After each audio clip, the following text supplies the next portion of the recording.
Ma'am, regarding yung recent na Tanimbala incident in NAIA, alam na po ba ito ng Presidente? Ano po ang reaksyon niya and kung may directive na po siya to prevent this from happening again? Yes, hindi po maganda kung ito po ay mauulit.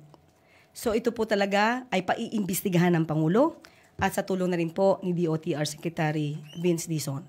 Iimbestigahan po ito at kung ito may katotohanan, maaari po na ang nagsagawa nito ay maaari matanggal sa kanyang trabaho. So dapat po ang lahat ng, lalo-lalo na po, kung mga turista po, mga kapwa Pilipino natin, ang magiging biktima ng ganito, hindi po ito papayagan ng Pangulo.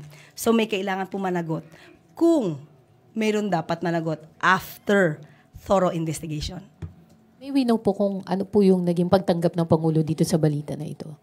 Nagalit man siya o nadismaya sa nangyari? Ang Pangulo man po kasi ay laging sasabihin na dapat munang imbestigahan. Hindi po kasi siya agad nagbibigay ng kanyang konklusyon hanggat hindi po kumpleto ang pag-iimbestiga na dapat gawin.